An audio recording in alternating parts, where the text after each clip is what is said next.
So tell me about any accidents and things that's happened to you. What's the worst things happened to you? I had a time when I went to spear somebody through a table and they wouldn't go through it. And I'm like, I did it again, and I did it again, and I did it again. Oh, you couldn't break the table? He wouldn't go through it. The table wouldn't break. It was like one of the hardest tables I ever had. But I speared him like 9 times. Like I was in some. When I was like, all right, I'm just gonna pin you now.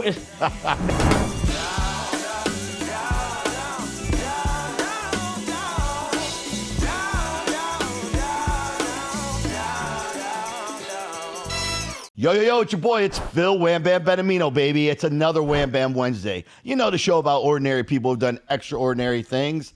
And as always, we got to tell you, subscribe, baby. Click the button down below. It's free. It costs you absolutely $0 to subscribe. Subscribe. Help out a brother. Come on, give us some love. That's all we ask. And you know what? Share. Give us some comments. I don't care. If you don't like it, tell us what you don't like so we can fix it, so we can get better for you.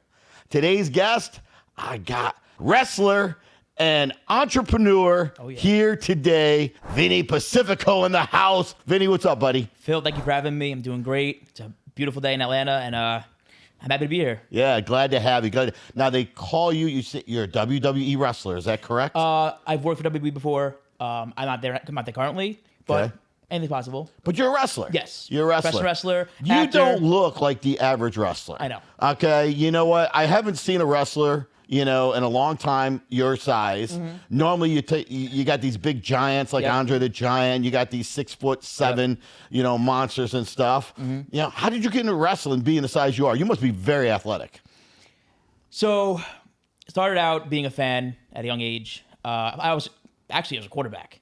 Yeah? Yes. And that's really? Even crazy. I was a short quarterback? Yeah. How tall are you? 5'7", 5'8". 5'7", yeah. It's short, yeah. But I was a quarterback for football for many years, high school. And eventually I said to my dad, because he was obviously, Dad, I want to wrestle. I want to try wrestling. I love football. I played it for many years. I was great at it. But obviously 5'8", I'm not going to get to the NFL as a quarterback. So now when you said, Dad, I want to wrestle, were you talking about professional wrestling, or were you talking about wrestling in high school and school and stuff? Pro wrestling. Pro wrestling. Okay, so you was always pro wrestling you wanted to do. You watch it on TV? Yeah. Who were some of your idols growing up? Bryan Danielson, John Cena, The Rock, Triple H, Stone Cold Steve Austin. A lot of these awesome names. Pretty good lineup. Kurt Angle. Kurt Angle. Yeah, I know he was one of your favorites. He's the man. We brought Kurt in the studio today, man, in the house. Rightfully so. No, it's I tell you what, it's been a crazy journey. Wrestling is one of the hardest things I've ever done on the body, but also mentally. And you would never think that because it's just you go in the ring and you wrestle. But mentally, it's just a never-ending cycle of not feeling good enough, having to put on weight, lose weight, having to just make sure you're always perfect for TV. And it's just a never-ending degrading of yourself, and it's not healthy. You got to find the way. You got to find the balance to look in the mirror and be like, yeah, I'm proud of myself. And I usually don't. I always want to get better. Yeah. And so I would say it's one of the hardest businesses or industries mentally as well. Well, we had Eric Watts, WWE wrestler, on our pod not too long ago. Actually, his daughter Sydney was actually on the pod too. She's a badass. She's a Marine right now currently, but she's going to eventually be into the WWE. She's done some training with it, and of course with DDP, Diamond Dallas Page, and that whole crew is her godfather. And so we've talked a lot about the wrestling circuit. One of the things that that I learned through it all is that, as you mentioned, the strain on the body. You're young. You're 26. You're just getting started. Does that bother you? Like, are you thinking about that as far as the future goes? How your body's going to feel 20, 30 years from now? Great question. I really don't think about it. I kind of just do. I just wake up and just immediately don't think, go in the shower, go to the gym. First thing I do every day. I don't let myself think about the pain. It's painful. There's always nagging injuries or just things that hurt on your body. And it's one of those things where I know 20 years from now I'm going to be feeling it way worse than I do now. But it's all fake, Vinny. It's all fake, right? I mean, come on. It's one of the most painful things you could do. It really it really is. And I say that laughingly, and I tell the viewers that it's fake, but Sydney actually brought this up. She said, gravity's real, and that is the true story. Whenever you land on a mat, it's supposed to be like a car crash hitting your body. Yeah. So it's one of those, like, it's a really tough thing for your body to handle, like, constantly, every single week, 3 days a week, twice a week. And then I have weekends where I fly out to the West Coast, I wrestle, get on a flight after I wrestle to the Midwest, I wrestle again, and my only sleep is on the flight. And it's just because I overnight flight, sleep on the plane, wake up, go from the airport, go to the venue. Right. And I go to the gym to shower off, whatever, or at the venue, shower off and just freshen up. But it's one of those things where not adequate sleep. You're in a plane, so it could be very painful in the small things, right? Sitting in the car for certain hours. Obviously the in-ring is painful, but sure, sitting in a plane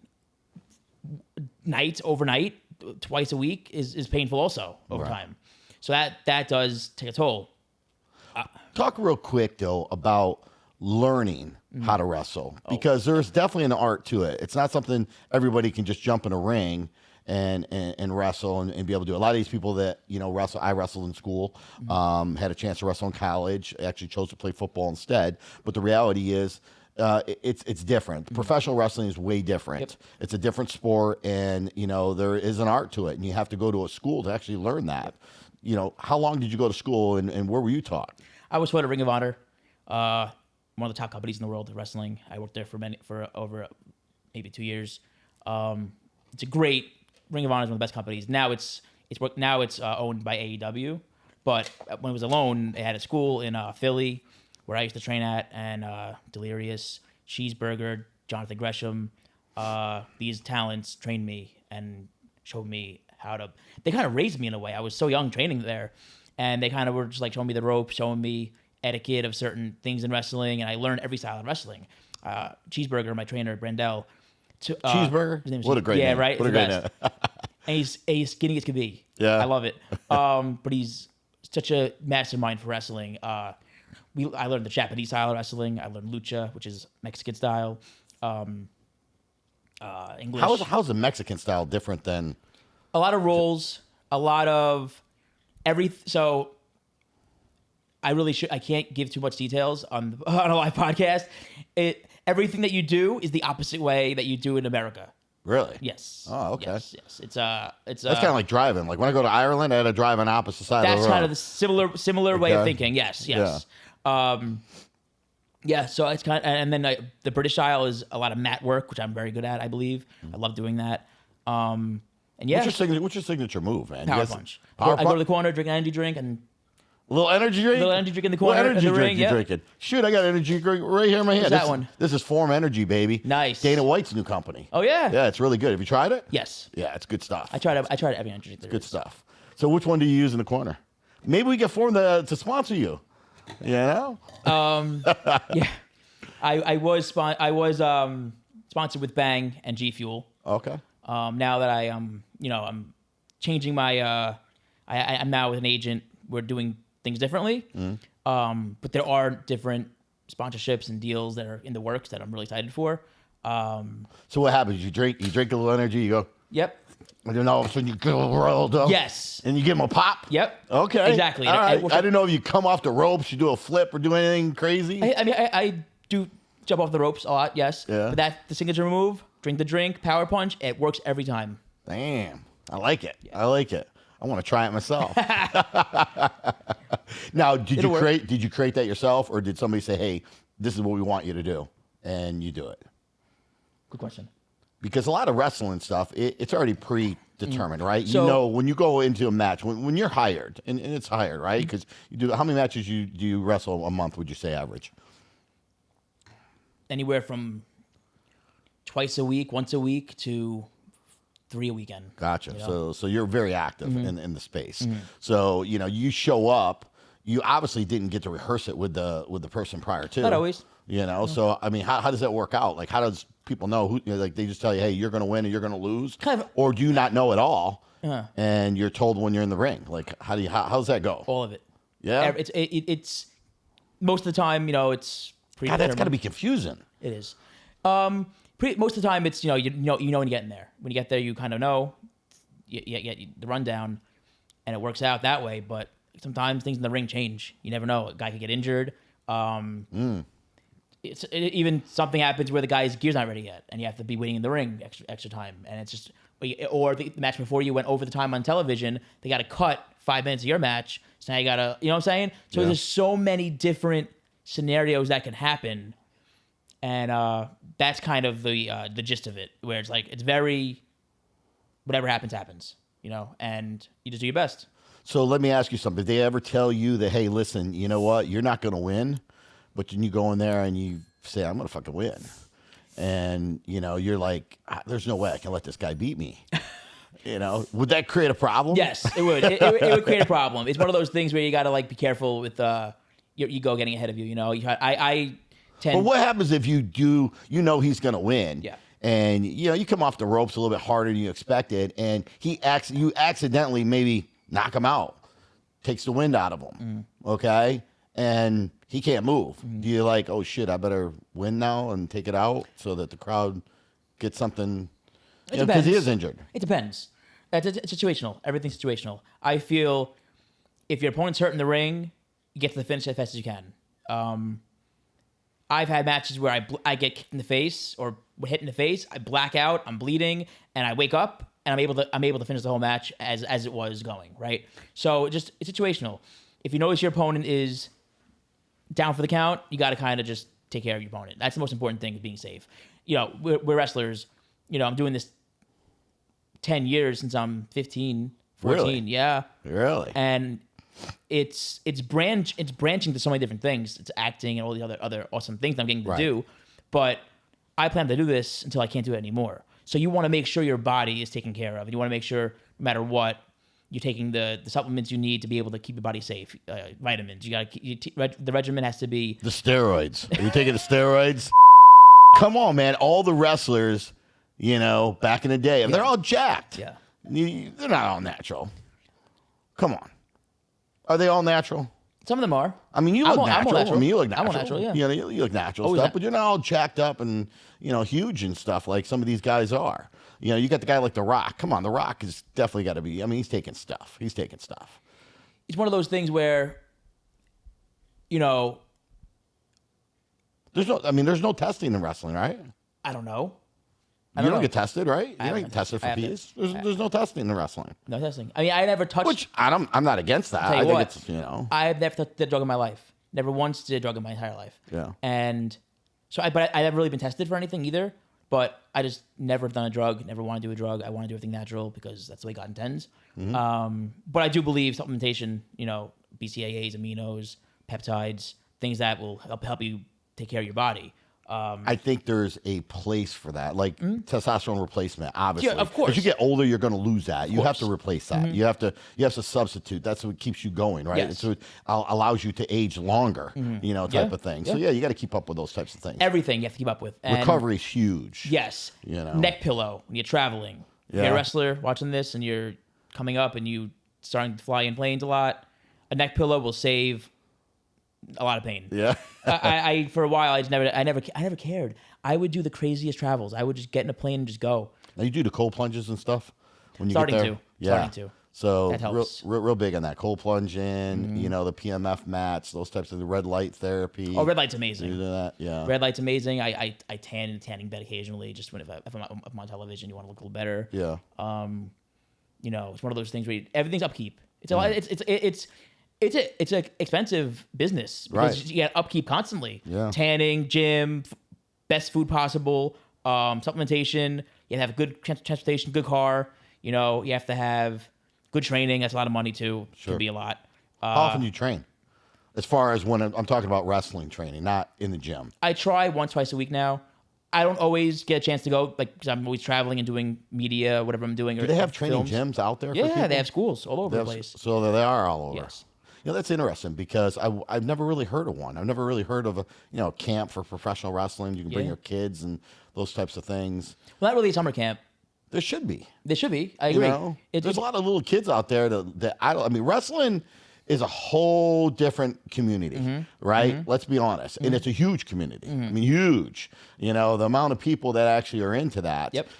Surprisingly enough. And listen, dude, I got a really good buddy of mine, actually UFC fighter, Vinny. He loves WWE wrestling. Like, this guy, I mean, he lives for that stuff. Like, he just enjoys every single moment going out there. In fact, I think there'll be a day when he'll actually, we'll see him in the ring, you know, and stuff. That's awesome. But there's a lot of people out there like that, and the younger kids generation, they should have a camp where they can go, you know, learn how to jump off the ropes or bang against the ropes and have a little fun. In a sense, it would be cool if there's a trampoline version where it's safer. And, you know, I think when you're 18 and you kind of, your body's a little, I started really young, and I'm not really sure if this caused any problems. You know what I'm saying? I would wrestle and train 4 days a week, constantly bumps, bruises. And, you know, I never really thought, like, maybe that caused some problems as I was growing, you know? I think it's best to start at like 18. Personally, like, I started at 15, and it was just like I was always in pain. My neck I have a pretty high pain tolerance, but my neck, you feel it in your neck. Your neck will always be tight. Sure. From wrestling. Yeah. It's just one of those things. Like, I get massages, I'm always tight, right? So it's just one of those things where you have, and then PT. Another thing I paid See, that's for. the unfortunate thing. And one thing I learned about wrestling, and through like Eric, some wrestlers have been on the show, is that, you know, back in the day, the only way to get rid of pain was pain pills. Yep. And a lot of people got addicted because of that. And they were addicted to the pain pills. And unfortunately, you know what that takes a toll on the body. Of course. And there's a lot of wrestlers, unfortunately, that aren't here today, and that died very, very young because of the pain, because of what their body took, because they didn't take care of their body. Yeah. And you know, it's so funny because it's really the opposite, because they're taking care of their body to look good, right? And have that appearance, because you need that appearance. But the after effect of what it does to the body is unbelievable. And now you're starting to see a little bit more people do the whole, you know, holistic type of, you know, healing with different things. So it's good that you're already, you know, you're mentally already thinking about that. Because at 26, you got a lot of wrestling matches ahead of you. I do. And I'm late to the party of, like, having to take care of my body. I didn't go to PT for years. I never really thought, like, but now it's like every now and then I'll go in, get my, you know, my muscles worked on, my back worked on, acupuncture, cupping. Yeah. It's just so much upkeep. It's a lot to deal with too. Because then there's other things that, like, just pop up. Like, occasionally you need, like I said, you got a tan, right? You're not always tanning, but yeah. I mean, if I live in Florida, when I move to Florida, I'm gonna be very tan. I'm gonna be outside a lot. But I'm in New York, it's not. It's gray outside a lot of the time. Sure. But I'm on television, I'm tan. Or I go get spray tan, whatever it may be. Then you have PT. Then you have the gym. Then I have like 3 memberships to the gyms that I really don't even go to. Yeah. But I have them. I travel, and I went in and got the. You got a trainer? No. Nobody trains you. So you train yourself. So you're pretty much on your own. Same with food and everything. I try when I'm on, I'm carnivore. Yeah. Yeah. I love that carnivore diet. I think it for me. I feel and look my best. You're Italian, right? Yeah. Yeah, we got to cut out the carbs. It's hard. It's real simple. It's hard. Of course it's hard. Sunday's grandma's dinner. You kidding me? One of the hardest things to do, but you just got to eat more meatballs and less bread. Exactly. Less pasta. This guy gets it. Absolutely. So you know, talk really going back. You said you were 15 when you first started. What was it like? Like, do you remember walking into your very first session of training? What was that day like? And you had to have been teased by some of the people at school. What was it like with your friends and everything? Or did they look up to? Was that a cool thing? It was a lot of both. So I was a freshman when I started wrestling in high school, pro wrestling. And people would, like, laugh at me and just, like, make terrible, like, nasty jokes, but they would seem like they're encouraging. It was a very condescending way of doing things, like the way these people made fun of me. And it was a few of them, it was a group of people. And they just, like, constantly laughed at me for liking wrestling or being a fan of wrestling, whatever, or wearing a wrestling shirt to school, right? And they bullied me a lot. Like, I got bullied a lot. I did, in a sense, ask for it. I came to school one day and I had a watch on my left wrist and right wrist. Why am I wearing 2 watches to school? No, like, you know what I'm saying? Like, so people laughed at me for that. Yeah, but But that's your style. It's stupid. It was. I mean, yeah, It was yeah, your it's style. my style. I wear 2 chains. Yeah. You know what I'm saying? This is my style. And people can laugh at me. I don't care. Yeah. It's You like know? one of those things. I think people should be more accepting of others. And Kids are brutal. horrible. Kids are brutal. They're so bad. Because they look for a reason to knock somebody, not for a reason to praise somebody. And that's something I never really understood. Actually, way back in the day, I actually taught 3rd grade, believe it or not. I was like kindergarten cop back in the day. And, you know, so I was in the school system. I was a teacher. And, you know, kids are great. And kids will adapt if you teach them the right way. Of course. But the problem is this right here. This phone, the social media. You know, people are scrolling. They're watching other people's lives, okay? And they're not focused on their own. Exactly. I will say that social media for a wrestler, entrepreneur, actor, whatever it may be, me being all those things, wrestling can be the biggest, I mean, not wrestling, I'm sorry. Social media could be the biggest blessing or the biggest curse. Yeah. And you have to use it wisely. Right. And that's kind of where I'm at. And the kids were brutal when I was in school. They were You know brutal. what? Wrestling itself, and even regular wrestling, because when I wrestled back in school, people picked on that because they thought, you know, 2 people, you know, rolling around on a mat, you know, you got picked on, you got to wear the singlet and everything. Now it's cool as shit. Like now everybody wants to be wrestlers. Hell, they got women wrestling. They got all, you know what I mean? Now it's tough Now sport. it's awesome. Because they realize it's a one-on-one. Yep. It's mano to mano. You can't blame anybody for your success or for your failure. It's only you. Exactly. You know what I mean? And that's why I always loved it. And that's why wrestlers, I think, do better in the world adapting to certain things because they understand what discipline is. They understand what challenge is. They understand that pressure, you know, that it takes. But, you know, and it's changed. Like people's perception now of wrestling is changed. But with professional wrestling, even different. Like you said, you're young, you're a kid. Oh, you can't do this. You can't do that. You're not going to be... And you can do anything you want. That's the biggest thing. I would love, one of the biggest things that I want to leave in my legacy is to the next generation to never give up and just to not think so small. It's always like, oh, you can't. But when you start thinking anything's possible, anything's possible. I love when people tell me I can't. I love the I can'ts because I've been doing I can'ts my whole life. You know what I'm saying? And it's funny because, you know, my father was actually the one, bless soul, rest in peace, Dad, miss you every single day, love you. But, you know, he used to tell me what I couldn't do. Wow. And it wasn't because he didn't believe in me. He knew how to push me. And I didn't realize that at a young age. I thought he didn't believe in me, so I would prove him wrong. You know, but later as I got a little bit older in life, I realized, and actually it was a wrestling match. I actually wrestled a 2-time state champion back in high school. And my father told me, he used to always keep a scorecard. And he'd always pick the winners and the points and everything else. Wow. And he told me, he said, son, he goes, just keep it close. Don't get pinned. You know? And I'm like, what do you mean don't get pinned? I'm going to beat this son of a bitch. You know what I'm saying? He's like, listen, he's a 2-time state champion. Just don't get pinned. Don't get stuck. Go the distance. Wow. So I went out there and I, you know, spotlight out there. It was a big match, and I actually pinned the guy in the first period. Wow. And shit. We'll clip see this that? up. We'll show the clip real quick. You know, pinned him in the first period, and I stood up and I just pointed over to the bleachers to my father. And as soon as I got off the mat, I went up to the bleachers to grab his scorecard. And he actually had me winning. Wow. He didn't have me pinning, but he had me winning. See that? So, but it drove me, and that's when I realized, okay, he always was on my side. But not everybody's built that way. I also learned a valuable lesson when I had my first child with my daughter. I would tell her, oh, you can't do this, you can't do that. And she'd be like, Dad, you don't believe in me. And I was like, no, you're supposed to prove me wrong. You know, you're supposed to drive me, you're supposed to prove me wrong. Exactly. And unfortunately, that didn't play. So I had to change my way of doing things with that. Yeah. But yeah, man, I've been doing I can'ts my whole life. Anybody could do anything they want. Literally. You know, look at you. You're 5'7". You're a professional wrestler. Yes. And you've gone against 6'4" people, 6'7" people. 6'10". 6'10". Yeah. Have you ever beat any? They let you beat any of them? Yes. See? And you won. Yes. So, and I won.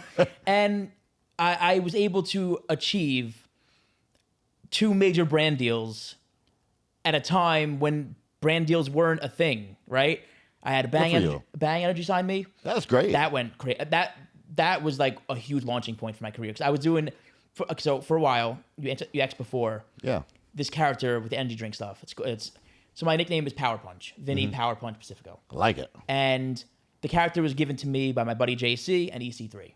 EC3 is was a WWE superstar and TNA world champion.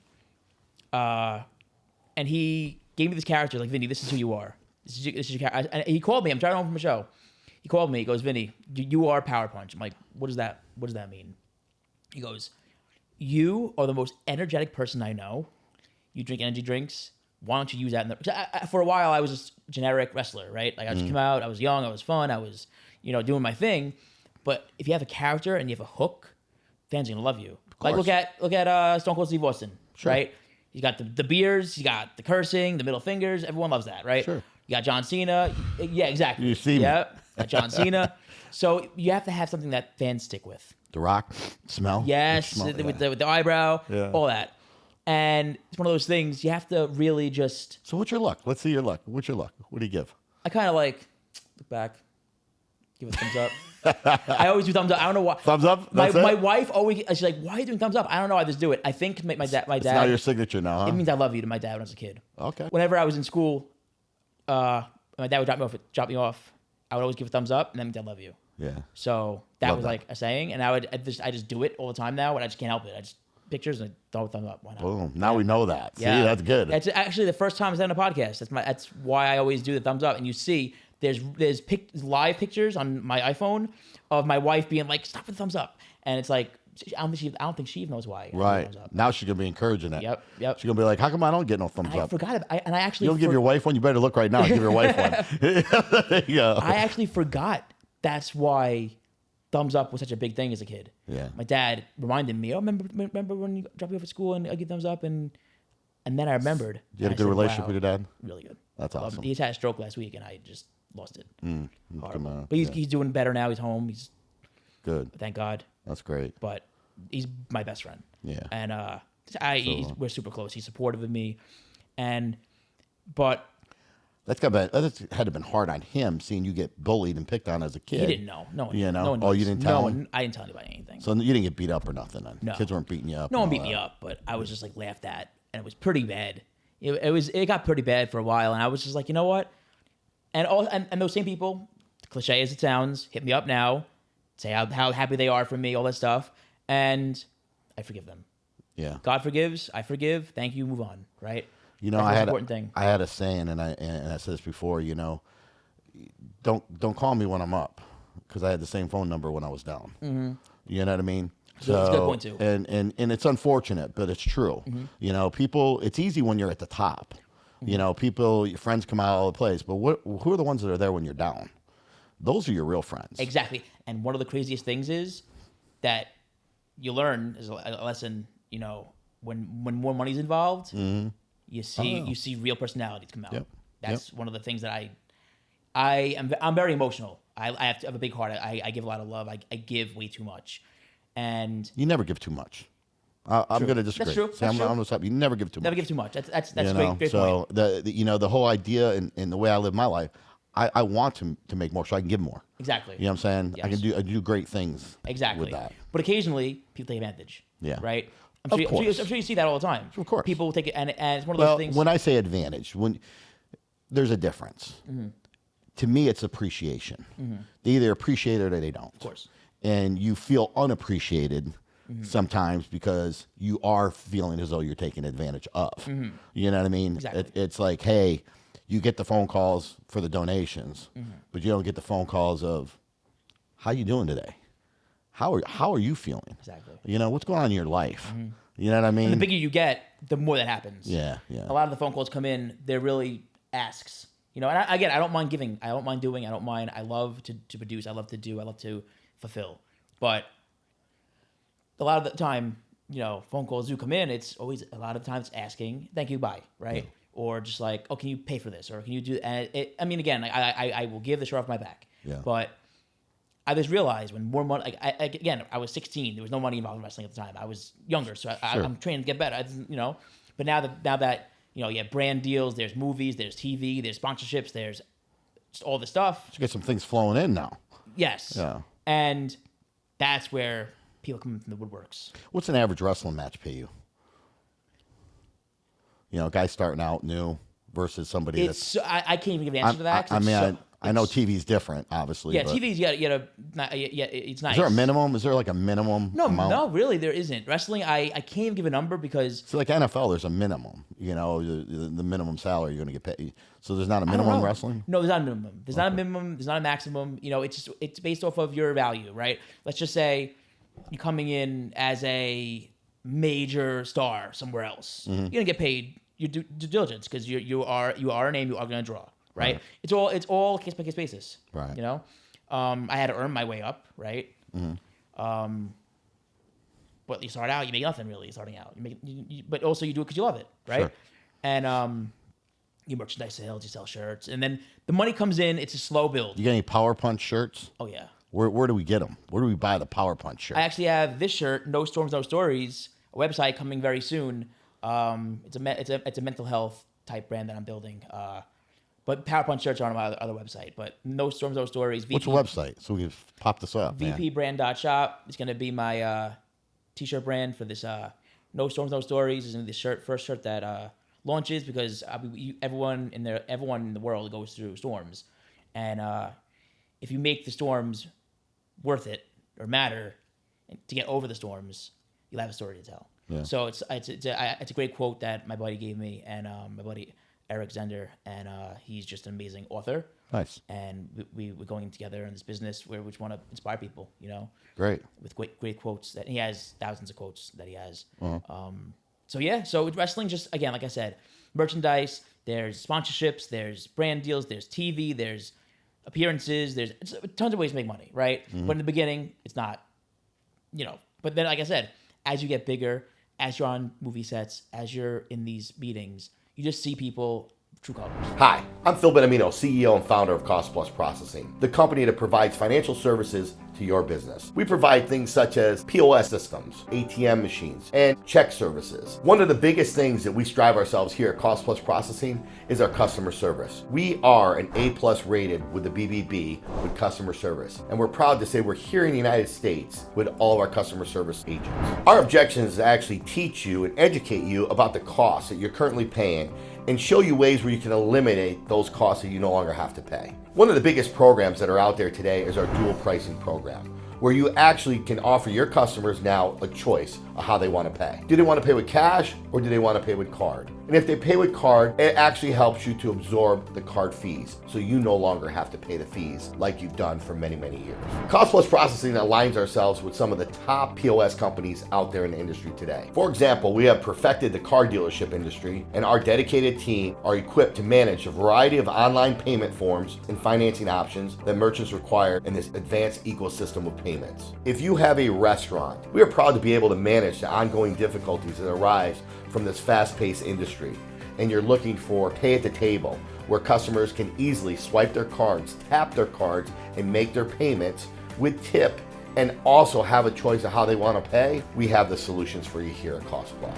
We want to help other small business owners make their dreams come true by providing the best financial support. From barbershops to liquor stores, having the ability to take payments scheduled online and make calculating tip sharing an easy task only helps business owners put more attention and money into what really matters the most. Also, Cost Plus Processing is on the front end of AI. We can also provide you kiosks for your business, so customers can walk over to the kiosk and order anything that they want. Likewise, if you're having problem getting employees in the kitchen to work, we can also provide you robots that will actually deliver your food straight to the customer. I want to thank you for the time that you took to learn a little bit about Cost Plus Processing, and most importantly, why we are the future of merchant processing. Right. So I just think, you know, to anybody watching growing up in entrepreneurship or wrestling or sports, you know, just look out for yourself, right? I never did. I just always just did what was X and that was it. Mm-hmm. But if you look out for yourself, just take care. You have to, in my opinion, have your back. Because my wife's always on me for that. Because I'm always, oh yeah, but I can just do this for this. No, know your worth. Right. You know? Right. And it's okay to say no. Yeah. Every now and then. That's the thing. I'm not really. Know. I it's more feeling bad personally from saying no than anything else, right? And nothing bad. Just like a favor that someone would need that would take me out of my day, but I would just do it because I just want to be able to help somebody get to their goal, right? So I just I think you can never give too much, but also take care of yourself. Yeah. Right? Would you agree? Yeah, 100%. You know, talking a little bit about the bullying and stuff, and I want to go here because there was a story that was brought up to me that happened to you that actually kind of touched me because, you know, we talk about how the world today, there's so much hate out there. There's so much negativity, and people like to focus on that. They focus on the bad stuff. Nobody really focuses on the good stuff. Yep. You know, people are doing good things every day too, but you don't see enough of that out there. You know what I mean? Yep. You know, you see somebody, oh, they think, oh, you know, this guy bought somebody a Lambo, so what a great guy. Man, he could have, instead of affecting one person, he could have affected 300,000 people, okay, by giving everybody a little something. You know what I mean? Yes. And made a bigger impact. That's how I look at it anyways, you know, type of thing. But, you know, these kids today growing up, they do some mean things. Yep. And I watched it. I watched it with my own kids growing up, and it's hard as a parent. And as kids don't realize this until they become parents. But it's hard for a parent to sit back and watch somebody getting bullied, especially your own kid, and you can't really do anything about it. What are you going to do? Go beat up a 14-year-old? You know, beat up a you know what I mean? Like you can't, and it's hard. You had a situation that happened. I'm asking and encouraging you to tell the viewers here on this because I know a little bit backstory on this. Okay. I think it was April Fool's Day. Oh my gosh. Does that spark a? So, me being me, you know, I'm naive. I'm just. I always assume the good in people. I had a crush in 6th grade, maybe 7th grade, and Which every guy's had. What? Every guy's had a crush. Everyone has crushes, right? you know. And we were friends too, so it was just. And then the thing is, I was friends with my crush, and I had a bunch of my real friends a part of it, telling me, "Hey, she's gonna ask you to be your girlfriend." I said, "Oh, really?"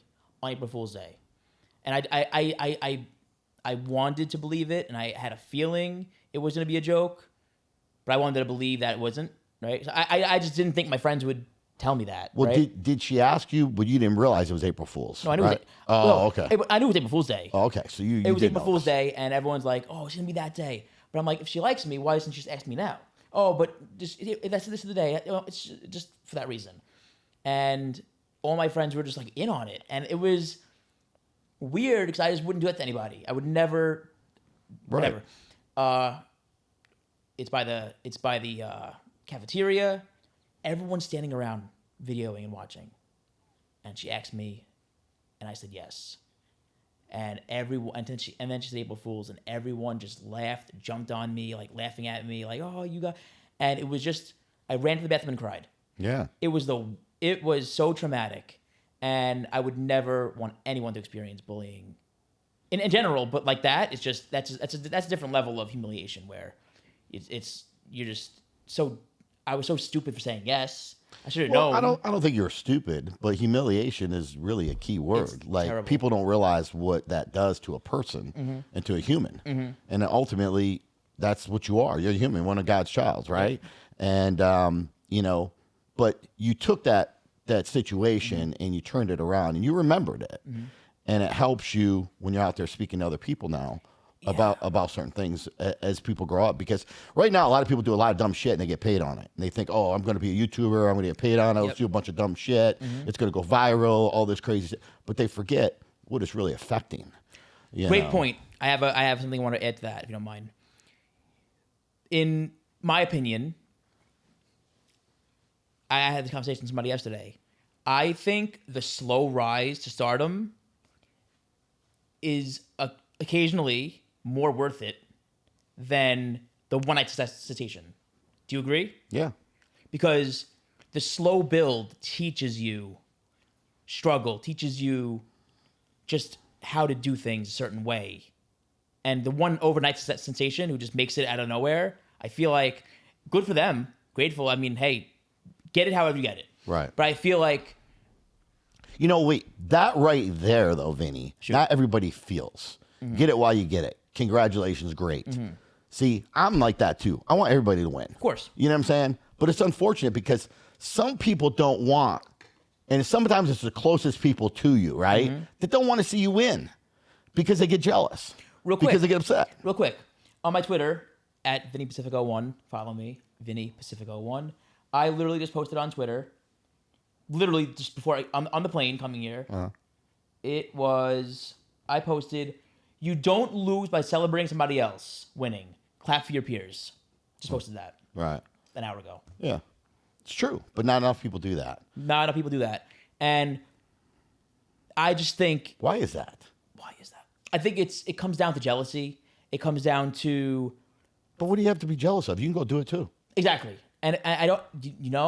That's a great point. I don't think of it. I usually just say, I want all my friends to win. I want to take all my friends to the dance. I want to be able to just see everybody win and being everyone happy, Like, I have opportunity to be in movies. I'm like, I want my nephews to come on set and like learn and be a part of it. I want my sister to come and see and be a part of it. I got my wife in a movie with me, co-starring with me. Nice. And she stunned everybody with how good she was. And now this movie's looking like it could be a major hit. Hopefully, very soon. What's the name of the movie? It's going to be called Mr. Reset. Mr. Reset and the Society of Turnbuckle and Bone. It's a wrestling-based horror film. Wrestling horror film? It's wrestling-based, but there's a lore to it. And it's kind of like the underground world of professional wrestling. And like it's very cool for me because I guess I've acted before, but I get to play my wrestling character. I'm playing myself in this. My wrestling character is me anyway, so I'm playing myself in this. So it's very easy to play this. So it's pretty much just me getting myself in the situation. My wife is involved. We have some big names a part of it too. It's pretty sick. It's gonna be crazy. The story pretty much. I can't give too much away because we're in one with some pre-production. Pretty much. The story is, what's more important, success or the love of your life, or is it? Spoiler alert. No. What's your answer? So the crazy thing is, and this is, but we use this story for the horror film, but it's a real thing because I would do anything for my wife. I would do anything to be successful for my wife. As you should. I want to give her the best life possible. I want to be able to give her no worries, right? But now... That's our job as men. Yes. But in the process, there are times when you choose an opportunity because you think it'll get your relationship or your goal further, and that is inconvenient for your partner. Sure. Right? Sacrifice. Exactly. Sacrifice. So that's kind of the story is like, you want success for your woman, but what are you willing to give? Mm-hmm. So that's kind of the story. What happens when the woman doesn't want what you want? Meaning, you want to give all this success. You want to go out there. You got opportunity to earn more by doing more. But by you doing more, it hurts your relationship. It hurts your relationship. You're not home, so you miss that time. Yeah. And the woman says, you know what? I don't care about the money. I don't care about the fame. I don't care about nice things. I just want you around. What do you do then? That's a great question, and people watching, this is what we go through, and I'm sure tons of people go through this. So I will tell you this: my wife is the most supportive person I've ever met in my life. She supports me. She loves what I do. She's proud of me. I bring her traveling around the world with me. I love it so much, and there's no one else I want to do this with. But there comes a time when you got to put the phone down. You got to get home from the event and relax and play husband and be the husband, right? And be in the moment. I've been struggling with getting busier, meetings constantly, being pulled to me different ways, on the phone a lot. And I'm guilty, on the phone too much, doing these, again, meetings and business is important. You got to do them. But then you got to do social media. Then you got to do editing for videos, which I have an editor now, thank God. But still, it's just, I have to learn to put the phone down and give her more of my time and be more present. That's something that I'm learning. So she wants what I want. She's supportive as can be. But I'm realizing that the busier I'm getting, it's making her a little upset occasionally because she wants more of my time. Like, for example, if we're on vacation, I'm still doing business on vacation. Sure. I should be able to give her some time not to do business. NOD, baby. You know what NOD is? What? No off days. I know. There's no off days. That's my motto. You know? So that's what do you do? That's it. But you marry into this. Yeah. And you understand that. You know, the woman that comes into my life has to understand that there's no off days. You know what I'm saying? It's going to be this way. You're either a part of it or you're not. Yep. Obviously, your wife is riding along with you, which is great. Yes. But what happens when the woman doesn't? That's what the conflict of, you wanted all these nice things. You know, I used to say this back when I was married. It's like, we can go live in a trailer. We can go live out in a tent. You know, we can get rid of Louis Vuitton stuff. We can get rid of the nice cars and the big homes and all the stuff. You know, if that's what you want. Or you just let me keep doing what I'm doing. Let me grow. You know what I mean? I'll take care of you. It's hard, right? Would you say? It is. I think, and there's going to be people that are listening that are going to go through this. They don't realize it yet, but they are going to go through this. They're going to get to that point where one or the other is going to have to put a sacrifice in there for that person's time. You know what I mean? Time is money. Money is time. 100%. Now we spend money to get our time back. You know what I mean? Realistically, like there was a day where I used to mow my lawn. You know what I mean? And I got to the point where, hey, I can actually pay a landscaper to mow my lawn, and I get that time back, and I can use that time to do other things. Then it got to the point where, well, shit, I'm just gonna turf everything. Fuck the landscaper. You know what I'm saying? I'm turf everything, and now I have to pay a landscaper ever again. And you have more time, more money. Right, exactly, and more money. So you sacrifice those types of things. But in relationships, in young relationships, they don't realize that right away. And I'm very blessed to have the woman that's so supportive of me that I have. Because again, not everyone has that. I hear men in wrestling or in business, they're like, oh, my wife's arguing with me. She doesn't want me doing this. She's mad that I'm doing this. She wants me to retire from this. And that's gotta be hard. Sure. The person you love telling you to stop doing what you love to do. Right. Like I said, I'm blessed and I'm grateful for this. But I do see a fault that I'm on the phone a little too much, right? Yes, I do the meetings. After meetings, do a social media post, put the phone down. I constantly go back, look at my emails, look at my spam mail. I keep, because things pop up Sounds constantly. like you need a personal assistant, man, to do those things for you. See? It's that, Once again, you got to grow so you can purchase a personal assistant that can help you do those things. And then I could be, and just be in the moment and have that person answering the emails, that person answering. No, it's one of those things where you have to just figure out what's important. So, we were on vacation, me and my wife, we were in Florida, left the phone in the hotel room, went to the pool, we had the best time. Yeah. And it was worth it to do that, And I didn't miss anything. It was Sunday, right? So, and all she asked for was that time. So as someone who's loving and caring and understands where my partner comes from, I did what I had to do and left the phone away and just gave my time and my full attention to being in the moment. Because also, I also tend to think, how does it feel to be around somebody who's on their phone doing too much on the phone while you're on vacation with them? Yeah. Well, you're not giving them the attention. You're supposed to be there together, be present. Exactly. And that is hard. And you know what? I struggle with it too. I think everybody in the world probably struggles with that. You know what I mean? I mean, just go to a restaurant today and look around at some of these people sitting down at tables. Both on the phone. Okay? Everybody's on the phone. Everybody's on the phone. They can't even sit and eat. Back in the day, we didn't have phones growing up. You know what I mean? And I've stated this before. I mean, think about this. Growing up with me, with a big Italian family, we sat there eating dinner. You're talking and you're learning about what happened throughout the day. Exactly. What happened today at school? What happened here at work? And you're hearing it and you're having a conversation. Now you don't know because everybody's scrolling there on their phones. You don't know what the heck's going on. And I think it's so cool to learn different perspectives throughout the day people have. Right? Some people could be in traffic all day going to work and they could be angry, they could be mad, they get home from work and you hear that from them. Like, everyone has a different day. You have to realize that. That's something that I realized. Like, I could be on a plane, going back, traveling, wherever I'm going, and someone could be sitting at a desk doing their thing. Everyone has their own different day. And I think you can't compare any certain situation. Everyone has their own story to tell. So I think it's much better to listen to a real story and real conversation than being on the phone. Personally. Sure. Because you learn more. Well, you're there with them. Exactly. You might as well give them the attention. Exactly. What would you do if Donald Trump was in the room with you? Would you talk to him or would you be on your phone? What would you do if Elon Musk was sitting next to you? Would you actually talk to him?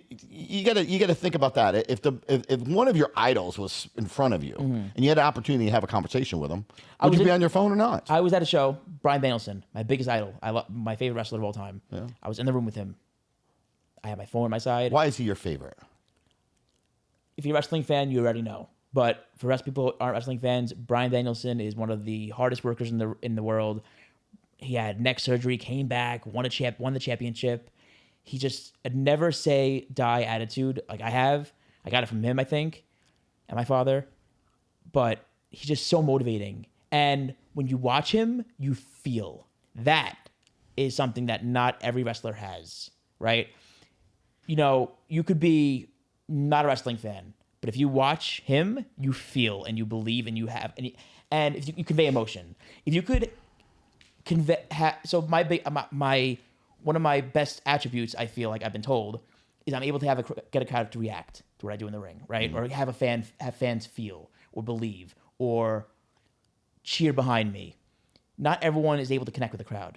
You know what I mean? Sure. So his ability to do that, like John Cena, bar none, absolutely insane. But he's also a very, very good wrestler. He's one of the best in the world at grappling, technical wrestling, all that stuff. So he's like just the best, in my opinion. Kurt Angle also one of the best in the world as well. But Bryan is just somebody who I related to so much. And I also met him when I was like 13 before I started wrestling, and I asked him for advice, and he was very supportive, gave me amazing. Daniel Bryan's his WWE name. How are the wrestlers out there? Are they pretty cool with each other, or is it you're just the guy just beating? How's the community of the actual athletes? A lot of the time, there's a lot of respect there. Like UFC people, yeah, they're beating each other up, but they respect each other. Yeah, you know what I'm saying. There's not too many of them that really have real hate with each other. There's a few, but not many of them. You know what I'm saying. They all have a level of respect. Once you get in that ring, you start throwing punches. Yeah, you know that. Is it the same with wrestling? How's the community with them? Or is there some love-hate relationships that stand out? That's a great question. A lot of wrestlers are really cool people. I think a lot of people are really sweet, kind, and they just want to make wrestling better. But then you come across people who are just like the people who are pricks in wrestling are behind closed doors. They will talk behind your back. They will try to post about you, but without mentioning your name. It's very condescending. It's not very up to your face, you know? That's kind of how the people who are assholes, that's how they are. Why do you think they do that? I think... What do they got to gain? And what do people have to gain by talking behind other people's back? I never understood that. Neither have I. I don't do it. I challenge you. If you guys have an answer, go ahead and put a comment down there. I mean, what do people got to gain by saying something negative about somebody else behind their back? Because if you felt a certain way about somebody that you didn't like, you ought to tell them so they can fix it. Exactly. I mean, let's be honest. If you can't fix it, then, you'll never know. They'll continue to do those things. And if you have a legit reason, let them know, so they can fix it. I tell people that all the time. You don't like me, that's fine. It's okay. You don't have to like me, but let me know why, because I actually want to be liked. You know what I'm saying? And I don't care. If you don't like me, that's cool. But tell me why so I can make sure I can fix that piece of me. Yes. Yes. And it's one of those things I never understood, talking behind someone's back or trying to hurt their career based off of lies or just trying to... I think there's enough food at the table for everyone to eat. I stick to what I do. I don't have time to sit and talk shit and do bullshit, and I just don't have time to do that. And I just don't think I don't think it benefits anybody to go out of the way and say something bad. And just be a good human being. Right. That's bottom line. Just have good intentions. Amen, brother. Amen. That's it. Yeah. And it's hard to find these days. But like I said, in wrestling, I have so many people who I love dearly to my heart that I would give the shirt off my back to. Mm-hmm. But then some people I just don't deal with, what I mean, say hi and bye. Sure. And then some people who are just not really good people that you don't want to be around. So it depends, but I would say that in my experience, a lot of really good people in wrestling. Yeah. That's good. Glad to hear that. Yeah. in my experience, I think I have a lot of great people who I really genuinely love to be around. Yeah. Like most of my wedding party was wrestlers. Yeah. You know. How do you feel about with the women now and they're in wrestling and everything? I know you see sometimes the guys are interacting with the girls and maybe the girls are punching them and the guys have to hit them and stuff. How do you feel about that? Showing that out there, if you have to take down a woman, I know it's an act. I know it's a show. Wrestling, yeah. It's wrestling. But the reality is you're also showing society that, hey, it's okay for a man to put his hands on a girl. That's a good point. I don't think there's a lot of companies love doing matches men versus women. A lot of people don't like doing that. There's different shows that have different things. I think if a woman wants to wrestle a man, okay. But as a wrestling standpoint, for show purposes only, never lay a hand on a woman outside of the ring. Right? That's something that's like the biggest rule. It's never lay a hand on a woman, and that could be a argument of, okay, you're teaching people to do that. I would hope that people don't think that that's what correlates. Sure. It's a show. Yeah, but it's unfortunate. Some of these young kids don't realize that. Yeah. Some young kids say, come on, Santa Claus is real. Mm-hmm. Yeah. That's just, it is. Mm-hmm. Tooth Fairy's real. Mm-hmm. And I'll die knowing that. Mm-hmm. You know what I'm saying? Mm-hmm. Realistically. So, because it's all about your own personal beliefs, yes. And certain things in life. But that's a real thing. Yeah. You know what I mean? And I was just kind of curious what it's like, if you're saying, hey, you got a match against a girl and you're going to have to let her beat on, you're going to have to beat on her a little bit too. Mm-hmm. And, how do you feel about that? Does it affect you at all? I've had matches with women and they threw me across the ring. There's some badasses out there. Don't get me wrong. Yeah. Oh my gosh. And that's actually her name, Badass Jessie Brooks. She threw me. It was like one of my first matches I ever had. I was like 17. But yeah, no, it's everything's situational, right? That's how I view things, Yeah. But if an accident happens, it happens. There are waivers and stuff in case you get hurt or somebody gets hurt and stuff like that. So tell me about any accidents and things that's happened to you. What's the worst things happened to you? In wrestling and life? Yeah, no, in wrestling. Let's talk wrestling. In the show that you weren't really expecting and boom, something happened that totally threw you off. As in pain or just as something like... Yeah, whatever it was. I don't know if you went through a table and you thought it was supposed to be, hurt less and you landed the wrong way. I don't know. There's so many different... I had a time when I went to spear somebody through a table and they wouldn't go through it. And I'm like, I did it again, and I did it again, and I did it again. Oh, you couldn't break the table? He wouldn't go through it. The table wouldn't break. It was like one of the hardest tables I ever had. But I speared him like 9 times. It's like I was in some... When I was like, all right, I'm just going to pin you now. 9 times, just hitting them. And it was like, it's not breaking. That wasn't happening. I went through a ladder. That hurt. I got kicked in the face once, and it sounded like a baseball bat hit my head. Or like a baseball hit a ball. That's how it sounded. Knocked me out. Yeah. And that was one of the times I was bleeding everywhere. Actually, one of my first matches I ever had. My first match, my debut match, I busted my face open. And then I'll tell you a fun story. I wrestled Paul London, one of the best wrestlers in the world. Absolute legend. Paul London, we had a match. I had an energy drink in my hand. He was the Get ready for the power punch. He was the villain. So he grabbed the drink, shook it, and threw it out of the ring. It bounced and landed like this on the that way. Oh wow! And the place went nuts. It went viral online. It was the coolest thing. Yeah. I will say also one of the craziest things that ever happened. I had a match it's a company called DOA in Oregon, Portland, Oregon. Wrestled this match. It was the first time I've ever had the time where I crawl to the corner, drink the drink, hulk up, and have this whole comeback. It went viral on social media. I got a contract from Bang Energy a week later. Yeah. I was at a gas station pumping gas, and I'm on the phone with my trainer Cheeseburger, and I'm talking to him. I see an email from Bang Energy come in, and it's a contract. I'm like, this is fake. I just put my phone down, and I'm on the phone with him talking, and then I go back and look at it, and I had signatures and phone numbers and stuff on the contract. I'm like, this might not be fake. Turns out it was real. It was one of the biggest things that happened at the time of my career because people knew that this character was like a new thing for me, and they saw me doing these funny skits. They saw me doing this stuff, and then out of nowhere, a freaking Bang contract. And then later on, parted ways because Bang went through something with a lawsuit.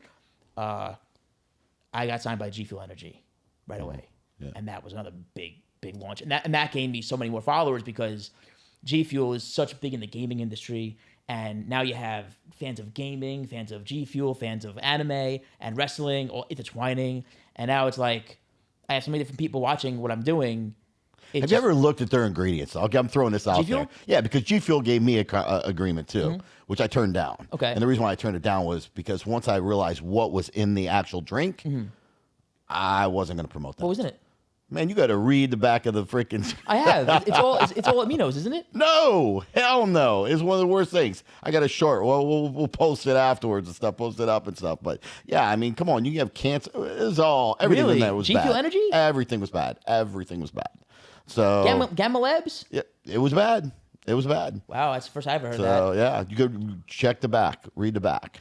So the imprints, pretty wild. I have those. I read to people. Yeah. I never read that part. Yeah. I take a deeper look. Take a deeper dive. But I appreciate you. I mean, good for you. I mean, and listen. Thank you. That is a product for, like you said, the gaming world. There's people for it. Exactly. There's people for it. And it again, just wasn't for me. Yeah, no, that's I all I'm understand. going to say. Understandable, Yeah. of course. Yeah. I didn't know that. Good to know. Thankful for what G Fuel's done for me. I'm no longer with the company, but they've treated me very nice. That's good. And they've shared my stuff, and they have 4 million followers. That helps so much. You know how it works. Yeah, of course. So it was awesome, and yeah, I didn't know that. It's pretty crazy. Yeah. That's crazy stuff. So listen, if you could go back in time and talk to 16-year-old Vinny. Oh my God. Okay. Question, yep. Now being 10 years at, what would you tell 16-year-old Vinny, knowing what you know now? What would you tell him to do different? Wow. Do different or just tell him in general? Yeah, both. I'll do both. Yeah. I would tell him the sky's the limit, don't stop. Because there's things that I have in the works that I am super blessed for and I'm grateful for than anything. And I never in my wildest dreams thought these things would happen. And they're about to happen. That's one. Two, I would tell him to change. Take care of the small things. The small. Now I know this, and I do this now more than ever. And this is actually, I said in one of my movies, I said this. The small things matter so much. The things that you think don't matter. Everything matters. Every single thing you consume, you watch, you view, you eat, you drink, everything you do matters. And even the smallest things matter so much. So that is like the thing that I would probably change. Because, for example, I would go on a plane and not wear a neck pillow. And I had one. I was just lazy. But I don't need that. I don't want to carry that around with me all day. And now, like, max tight, the whole day. Blue light therapy, the thing over your eyes when you watch on your phone is better for your eyes. The small things, but it's things that can help. Sure. Things like that. I always take care of the small things, and it's very important that you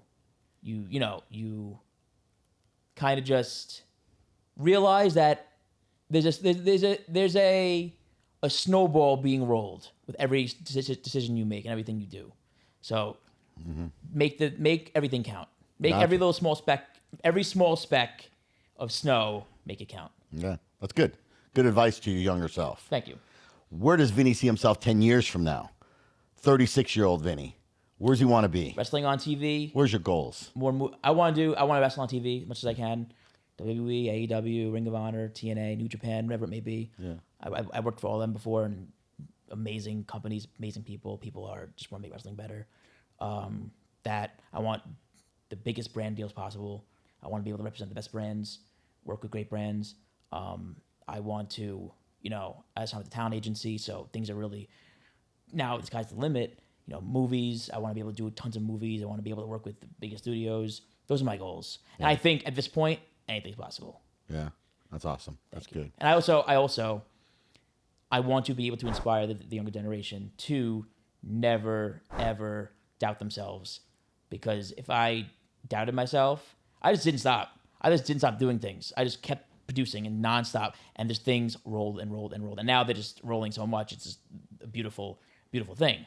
But if you don't start, and if you don't ask for help, if you don't ask to get somewhere, the question will be answered. So don't be afraid to ask. There's no dumb questions, and just be the best you possible, and focus on yourself. Well, there you have it, folks. You heard it from Vinny himself. Be the best possible that you could possibly be. And as your boy Wham Bam always says, if your life was a movie, would it be worth watching? And if the answer is no, stop being ordinary and start being extraordinary. Till next Wednesday, baby, stay positive and keep testing negative. I'm your boy Wham Bam, and I'm out.